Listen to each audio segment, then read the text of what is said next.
Hi, today I'm here with JOCELYN Hugh. JOCELYN has a background in influencer marketing, media buying, tech, and now she is a marketing manager at privacy.com. JOCELYN, thank you so much for being with me today. Yeah, of course. I'm happy to be here. So with your background in influencer marketing, I wanted to ask you what advice would you have for a marketer trying to spearhead an influencer marketing program? hmm I have two main pieces of advice. I think the first is that you have to really keep the main objective in mind that influencer marketing is all about relationship building, period. I think what happens as you start scaling your roster and it gets really busy with managing all these moving pieces, each of these sponsorships start feeling like just another email or another business transaction, but they're not. Like, you're working with real people with emotions and opinions that can really sway how your product is positioned. So, really, your job with creating an influencer marketing program is to not only find loyal customers who also happen to have large following bases, Mm-hmm. but you also want to create a reason for them to want to work with you. So, you need to continue to find a way to add value to them by fostering a relationship to them with a product. And my second piece of advice is that, obviously every company will have their own set of learnings, but I think that one of the things to remember is when you kick off an influencer program, you really need to provide room to fail, and you are going to fail. In the last few years that I've been working with YouTube sponsorships, it really continues to be the wild, wild west. Like, you can use all these different sourcing tools, or you can start picking out certain trends, but some creators that you may have really high hopes for may not end up driving any kind of conversions. And then these small, tiny creators that you least expect may all of a sudden take off. So it just takes a lot of wading through the waters to find that one gem. So Mm-hmm. don't expect every single creator to be the 100 right off the bat. Right. Interesting. I Mhm. think it's really funny because in terms of channels, usually you have like certain things you expect from certain channels, but when you do influencer marketing, each person is kind of their own channel, right? Yeah, And it's a whole different kind of challenge that you face. right, right. Like, every creator has their own different kind of personality, their own different set of followers. So each of them is completely different.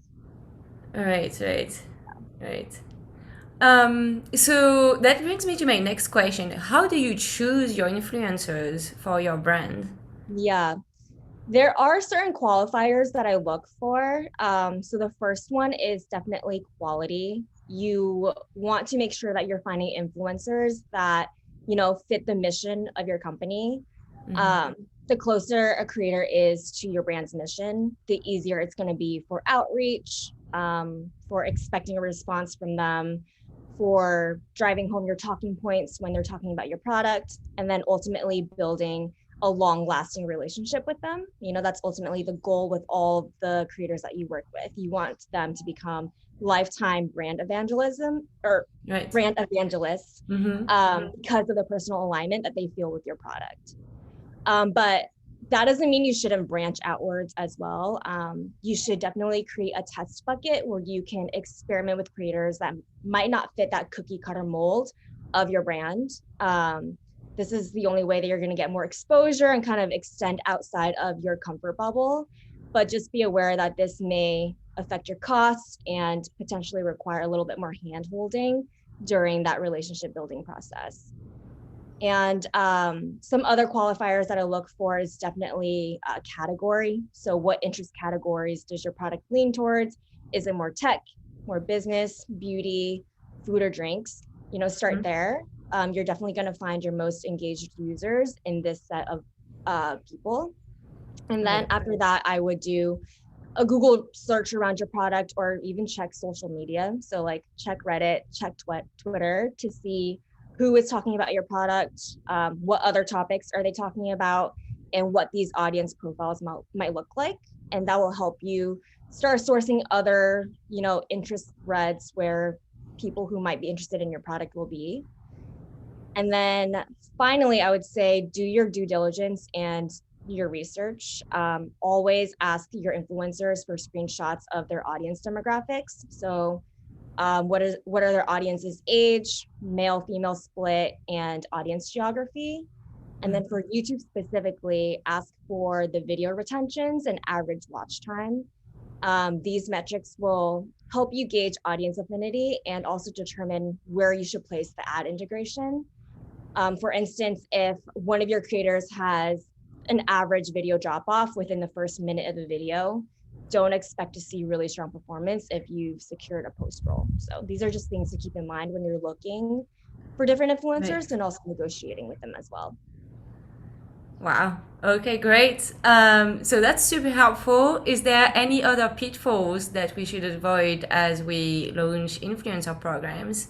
Yeah, I would always say double check for engagement. Sometimes it's really tempting to find an influencer who has 5 million subscribers for a really cheap rate. But then when you look at their average video views, they only have like 5 to 10,000 views per video. You know, there's definitely something off there. So do a double check on that to make sure that you're actually getting the most engaging creators. And then one thing that I also would love to, share is that never end a negotiation like it's the last time that you'll work with them. It kind of ties into the relationship building aspect that we talked about, but it's very common that a small creator that you might have rejected in the beginning will become big Right. within a few years. So, that's when you will want to work with them. So don't burn any bridges as you're negotiating with these creators. Be respectful, don't undersell, and just continue to drive conversation that will leave that door open or just help them understand that there's interest in working with them, because you never know, like 5 years later, they might become like the next Jake Paul or something. And you wouldn't Right. have wanted to, leave a bad taste in their mouths on that. All right, well, JOCELYN, thank you so much for all this advice. So basically, Yeah. if you want to be an influencer marketer, you have to be a salesperson, you have to be a marketer, you have to be a negotiator, a relationship builder, and a good, very good at research. So that's a lot of Yeah. hats. Wear all the hats. Exactly. All right, thanks so much. Thank you.